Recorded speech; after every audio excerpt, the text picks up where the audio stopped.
దేవుడిపై నమ్మకం లేదంటూ రామాయణం ఇతివృత్తంగా సినిమా తీస్తున్న స్టార్ డైరెక్టర్ హనుమంతుడిపై అనుచిత వ్యాఖ్యలు చేశారని హనుమాన్ భక్తులు విరుచుకుపడుతున్నారు. ఏకంగా తాను తీస్తున్న వారణాసి సినిమాను బహిష్కరించాలంటూ సోషల్ మీడియాలో జోరుగా ప్రచారం కూడా జరుగుతోంది.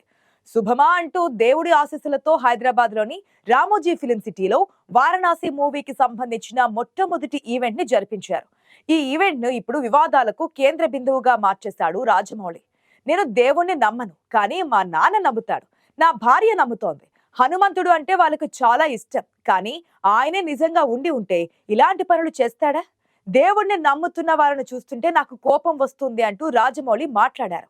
ఇందుకే దేవుడు తనకు ఏం అపచారం చేశారంటే తన కార్యక్రమం కోసం ఏర్పాటు చేసుకున్న టెక్నికల్ పరికరాలు సరైన విధంగా పనిచేయకపోవడమే. దానికి తాము ఆరాధించే హనుమాన్ను ఆక్షేపించడం భక్తులు తట్టుకోలేకపోయారు. దాంతో రాజమౌళిపై విరుచుకుపడుతున్నారు. ఆ కథను పక్కన పెడితే ఈ సందర్భంగా హనుమంతుడికి సంబంధించిన కథనాలు మరొకసారి జనం ముందుకు వస్తున్నాయి. అందులో భాగంగానే హనుమంతుడి గొప్పదనాన్ని చూపించే ప్రయత్నం చేస్తోంది ఈ రోజుటి ఇన్ డెప్త్. రామాయణం గురించి ఎంత చెప్పుకున్నా తరగని గని అని చెబుతారు. హిందూ మైథాలజీ ప్రకారం రాముడి అవతార పురుషుడు. ఆయన భూమిపై ధర్మాన్ని నిలబెట్టేందుకు అవతరించారు. అనేక సాహసాలకు ఆద్యుడిగా ఉన్నారు. ఎవరు నమ్మినా నమ్మకపోయినా రాముడు కారణ జన్ముడు.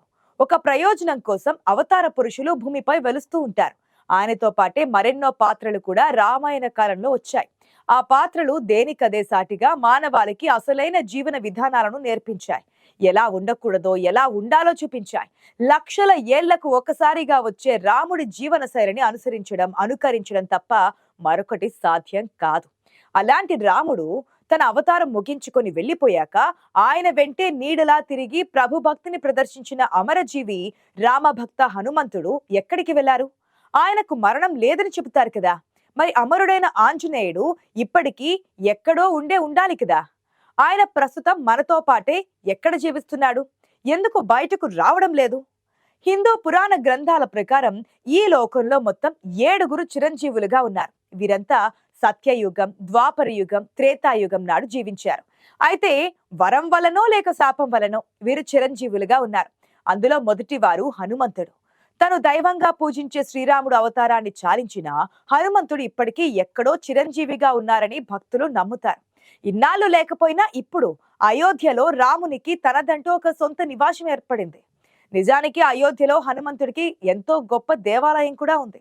ఆ దేవాలయంలో హనుమంతుడి పర్మిషన్ తీసుకుంటేనే రాముడి దర్శనానికి అర్హత కలుగుతుందని భక్తుల నమ్మకం. ఇప్పటికీ హనుమాన్ గడిని దర్శించుకున్న తరువాతే రాముడిని దర్శించుకోవడం జరుగుతూనే ఉంది. హనుమంతుడి కూడా అవతార పురుషుడనే చెబుతారు. ఆయనను బ్రహ్మచారిగా కూడా చెబుతుంటారు. రాముడి పట్ల అచంచల విశ్వాసాన్ని కలిగిన నమ్మిన బంటుగా ఉన్నారు.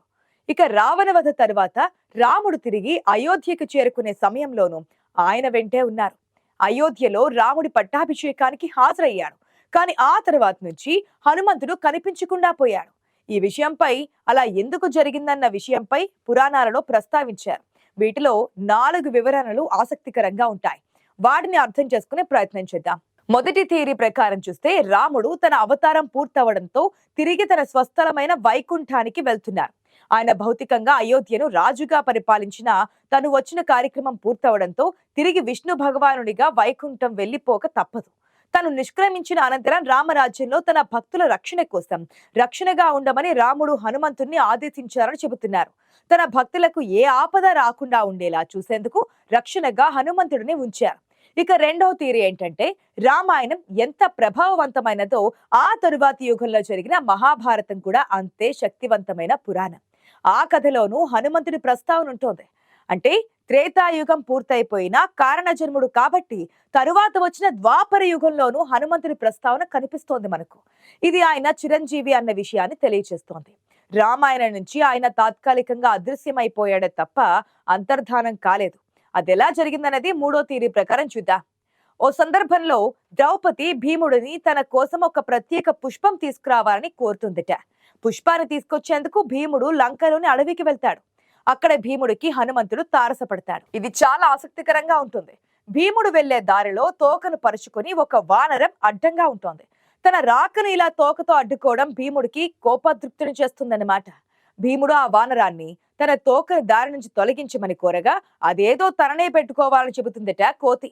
సహజంగానే బలశాలి అయిన భీముడికి అదో లెక్కలోకి రాదు. కానీ ఎంత ప్రయత్నించినా దానిని పక్కన పెట్టడం సాధ్యం కాలేదు. ఆ వెంటనే భీముడికి ఆ వానరం ఎవరో అర్థమవుతోంది. అది తప్పక హనుమంతుడే అయి ఉంటాడు. తనకు గర్వభంగం కలిగించేందుకే ఇలా పరీక్ష పెట్టాడని తెలుసుకుంటాడు. ఆ తర్వాత ఏం జరిగిందనేది మరొక స్టోరీ. అది పక్కన పెడితే మహాభారత సమయంలోనూ ఆంజనేయుడు ఉన్నాడని ఈ ఉదంతంతో తెలిసిపోతోంది.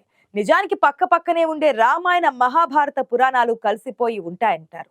వాల్మీకి దానిని ఒక మహాపురాణంగా మార్చేయడం జరిగినట్టయితే మహాభారతం మరింత పెద్దదిగా ఉండదని చెబుతుంటారు. అందుకే మహాభారతం నుంచి రామాయణాన్ని విడదీశారన్న సిద్ధాంతం కూడా ఉంది. అలా చేయనట్టయితే విష్ణు భగవానుడి రాముడి అవతారం, కృష్ణుడి అవతారం రెండు ఒకే పురాణంలోకి వచ్చి ఉండేవంటారు. ఇక 4వ థియరీ చూద్దాం. ఈ మేరకు యుద్ధంలో శ్రీకృష్ణుడు అర్జునుడు కోరినట్లు హనుమాన్ వారికి సహాయం చేశారని మహాభారతంలో ప్రస్తావన ఉంటుంది. అర్జునుడి రథంపై ఎగురుతున్న ధ్వజం లేదా జెండాలో ప్రతిష్ఠించుకున్న హనుమంతుడి చెడుపై పోరాటానికి సాయం అందించడం జరిగిందని చెబుతారు. అంటే ఆయన గురించి ప్రస్తావన భారతంలో 2 సార్లు కనిపిస్తుందన్నమాట. ఇక హనుమంతుడు ఎక్కడ పుట్టాడన్న విషయంపై అనేక వాదనలు తెరపైకి వస్తుంటాయి. వానర వీరుడు, వాయుదేవుని సుతుడు, పరమ రామభక్తుడు. హనుమంతుడు పుట్టిన స్థలంపై వివాదం ఈనాటిది కాదు. మారుతి జన్మస్థలిగా దేశంలో విదేశాలలో చాలా ప్రదేశాలు పుణ్యక్షేత్రాలుగా విరాజిల్లుతున్నాయి. అంజనీదేవి బాల ఆంజనేయుడికి జన్మనిచ్చిన స్థలంగా చెబుతూ వివిధ ఆలయాల్లో నిత్యం పూజలు అందుకుంటున్నారు. మహారాష్ట్రలో అని ఒకరు, కర్ణాటకలో అని కొందరు, గుజరాత్ లో అని మరొకరు, హర్యానాలోని మరికొందరు, జార్ఖండ్ లోని ఇంకొకరు చెబుతూ ఉంటారు. మన తిరుపతి వెంకన్న కొలువైన తిరుమల గిరుల్లోనే ఆ పవనసుతుడు జన్మించాడని చెబుతారు. తిరుమలలో జాపాలి తీర్థం ఎంతో ప్రసిద్ధి పొందింది. ఈ ప్రాంతమే హనుమంతుడి జన్మస్థలంగా నమ్ముతున్నారు భక్తులు. హనుమ చరిత్రకు శ్రీపరాశర సంహిత అనే గ్రంథం ప్రామాణికమైందని స్కంద పురాణంలోనూ ఇదే అంశాన్ని ప్రస్తావించినట్లుగా పండితులు చెబుతారు. అంజనీదేవి ఆంజనేయుడికి ఇక్కడ జన్మనిచ్చిన కారణంగానే ఈ ప్రాంతం అంజనాద్రిగా ఖ్యాతికెక్కిందని ఇతిహాసం. ప్రతి 41 సంవత్సరాలకు ఒకసారి శ్రీలంకలోని అడవులలో ఉండే ఒక గిరిజన తెగకు చెందిన సాధువుల వద్దకు వెళ్లి వారిని పరామర్శిస్తాడనే వాదన కూడా ఉంది. ఆ విషయం లంకలో ప్రచురంలో ఉంది. అందుకే లార్డ్ హనుమాన్ ఇంకా ఎక్కడో జీవించే ఉన్నారని భక్తుల విశ్వాసం. ఎక్కడో మానవ మాత్రులు చేరలేని హిమాలయాలలో రాముడి పేరును జపిస్తూ తపస్సు చేస్తుంటాడని చెబుతూ ఉంటారు. హిమాలయాలలో ధ్యానం చేసుకునే జీవితాన్ని హనుమంతుడు కోరుకున్నారని భక్తులు నమ్ముతారు. విష్ణువు కలికాలంలో మరో అవతారంగా చెప్పుకునే కలి అవతారం ఎత్తి తిరిగి భూమికి వస్తారని, మరొకసారి ఆయనకు సేవ చేసుకుని ప్రభు భక్తి ప్రదర్శిస్తాడని చెబుతారు. అప్పటిదాకా ఆయన ఎక్కడో ఒక చోట అలా ధ్యానంలో గడుపుతూ ఎదురు చూస్తూ ఉంటాడని అంటున్నారు. ఎంత తరిచి చూసినా హనుమంతుడికి సంబంధించిన విషయాలపై ఈ ప్రస్తావనలే ఆధారాలుగా కనిపిస్తాయి. నిజానికి హనుమంతుడు అన్న పేరు వినగానే అదొక నమ్మకం, విశ్వాసం, బలం, విజయానికి మరొక రూపంగా అనిపిస్తూ ఉంటుంది. సవాళ్లను ఎదుర్కొనేందుకు ధైర్యం అందించే పేరుగా, చెడును దూరం చేసే మంచిగా హిందువులు నమ్ముతారు. అందుకే అంతటి పేరున్న హనుమంతుడిపై జక్కన్న చేసిన వ్యాఖ్యలు భక్తులకు కోపం తెప్పించాయని అంటున్నారు విశ్లేషకులు.